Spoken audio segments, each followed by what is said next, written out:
Well guys, we made it home with the MP30.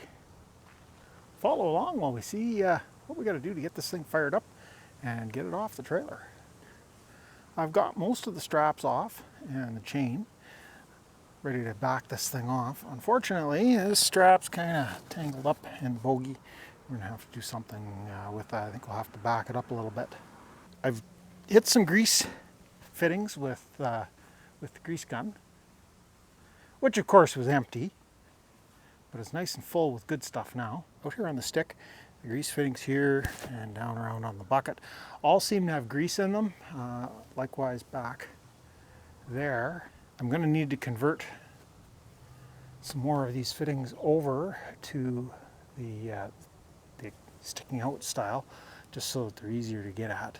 I do have some metric grease fittings kicking around, so I'll have to dig those up. One thing I did find a little bit concerning, these three fittings here have hoses that go down to the pivot mechanism, and they did not appear to have any grease on them. I've got them greased up good now, but when I started, all three of these fittings were completely clean, kind of like what you see here. That should definitely get some grease before we do too much. Same with the big heavy pivot here. We definitely don't want to wear this out. We survived our trip home. Here is the engine compartment. One thing I noticed, it's all insulated. That's nice. I wish the hood opened substantially farther than it is. I think I might have to whip something up on the CNC machine that a little bit longer than that. Either that or just toss it and use a bungee cord or something. But that definitely is inconvenient for getting at the engine. I've checked the oil and there is oil in it, but the guy that loaded it for Ritchie Bros warned me. He said they don't actually ship a decent oil in these things. What they ship is more of a shipping oil, kind of a lightweight that supposedly is designed to absorb moisture rather than let it sit in the engine. Looking around the outside of the machine, you can see, a little bit of rust popping up here and there. These things, traveled halfway around the world or thereabouts on the deck of a ship or in a ship. So definitely a little bit of surface rust here and there. What we've got is a hose that comes out here that has a cap on it. I'm assuming that's definitely the oil drain. I'm not exactly sure how it's supposed to work though. Like, it doesn't drain anywhere. It's not long enough to stick out of the belly and put into a bottle of some sort. I don't really want to make a big mess in the belly pan of the machine if I can avoid it. We've already got a drip happening over here. After the rainstorms that I went through, you can still see a little bit of the hydraulic oil that's dripped down on the track here.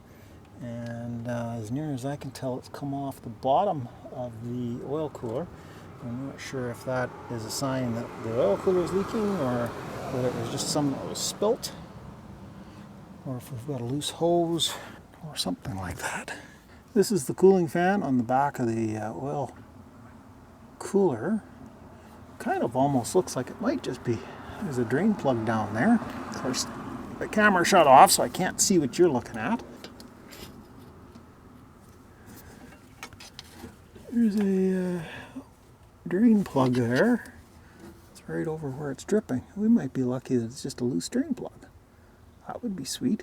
Okay, well, I don't know how I'm going to get the oil out of this thing, but we need to get this oil out, and I got some good Pennzoil to put in it.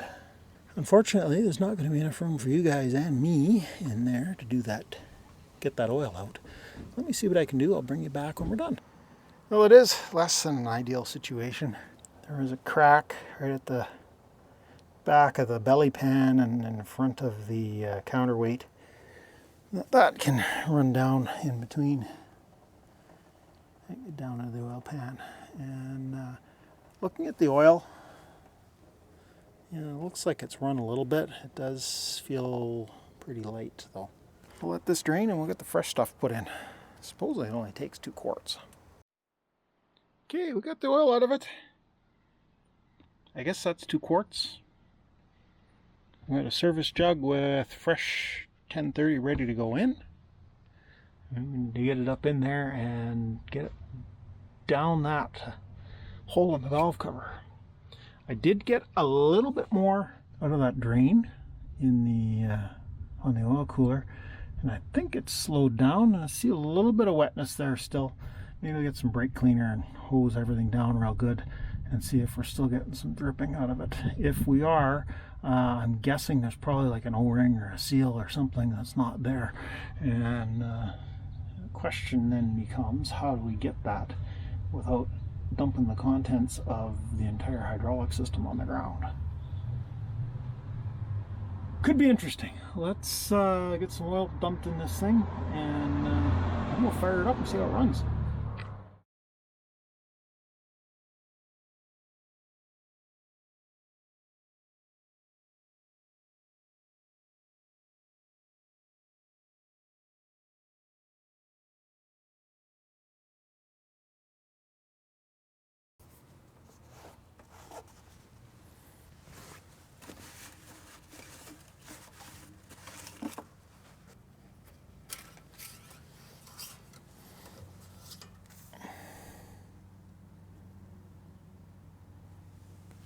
We're on the dipstick, but we're not all the way up yet. I'm going to guess it's going to take the rest of this.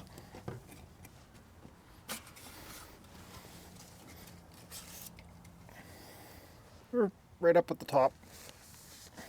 Maybe a little bit over full, but not bad. I think we can take away our no oil tag. Well, I guess it's time to give it a try. This is our battery disconnect down here.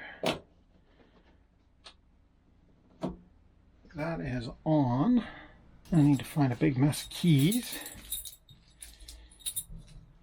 Those big monsters were what was in the ignition.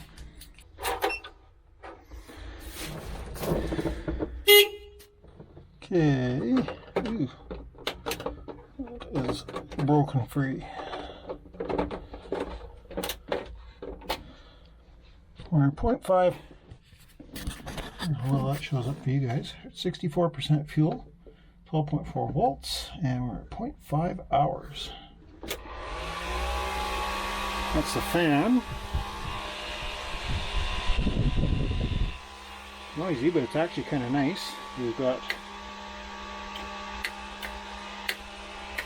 two sets of lights here. There's two. You just see them up above the cab. And then the other one down on the boom. We'll turn that off. The windshield wiper, I don't want to put it on. Turn it off. I don't want to put it on while we've got the windshield so dirty and no cleaning stuff on it. The windshield can come up. I don't know that we need to do that.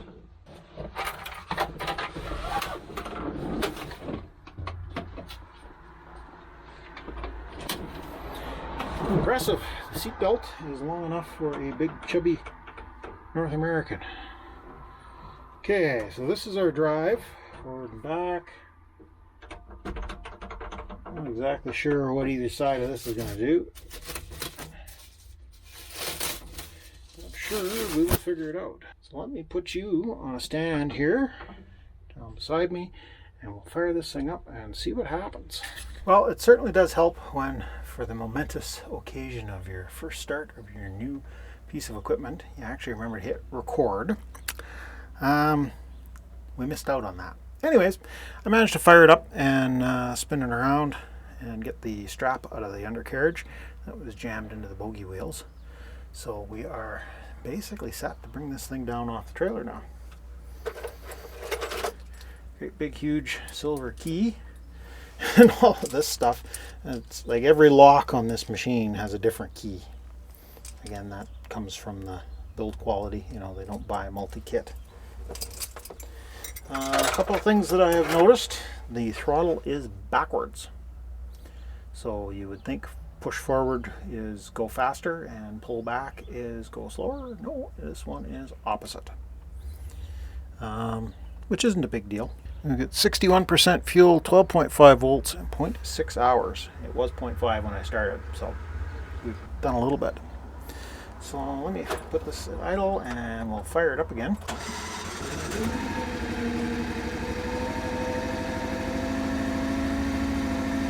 The higher you rev it, the more jerky the controls are going to be. Oh, and the other thing I did was I opened the windshield too.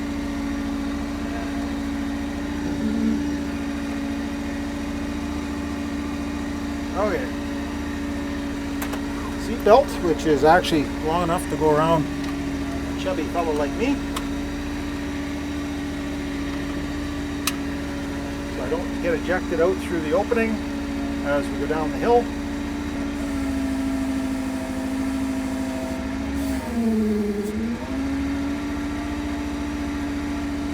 What I've done is I put the bucket down in front of us, so as we go down the ramps, if it kind of lurches forward, it's going to hit the bucket instead of falling completely flat on its face. I'm a complete newbie when it comes to operating this machine or excavators in general, so yeah, just be kind.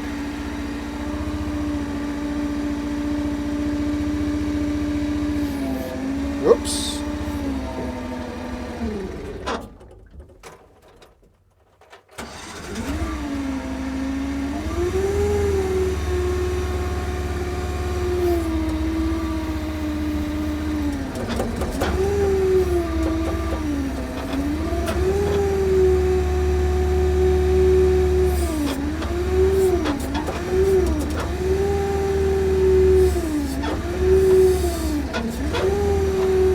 Okay, so all this jerking around we've been doing is basically just getting us lined up well with the ramps.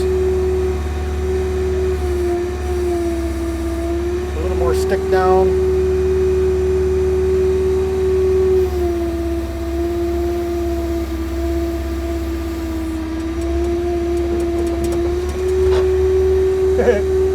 As you can tell.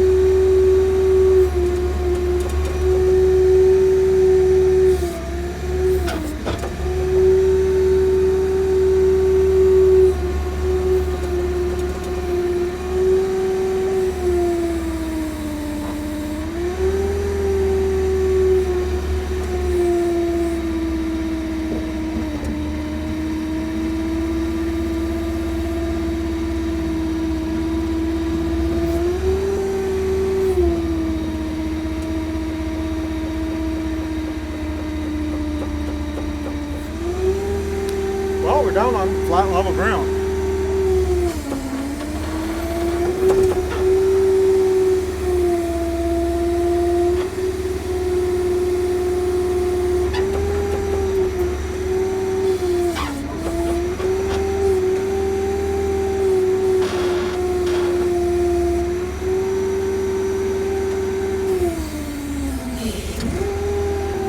Oh, we were up there.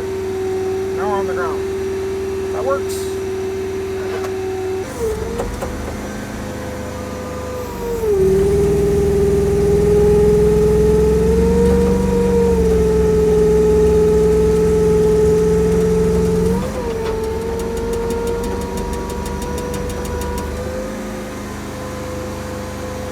Chewing the grass up a little bit, but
Well guys, there we go.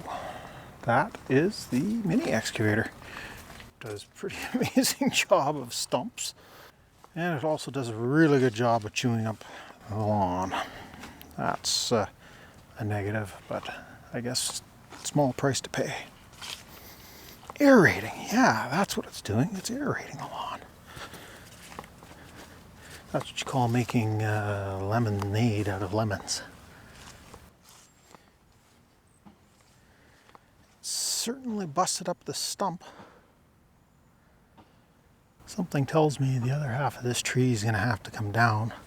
Looking at the condition of that stump and how full of buggies it is. This rock has been a pain in the backside since I moved in here. The lawnmower keeps wanting to hit it. It's kind of hard on blades. Not bad. Here's the other stump that I chewed up.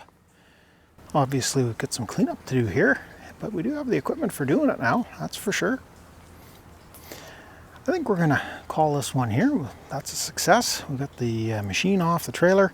I got a little bit of cleanup to do over here on the trailer before we call it an evening, but I think I will do that without you guys along for the ride.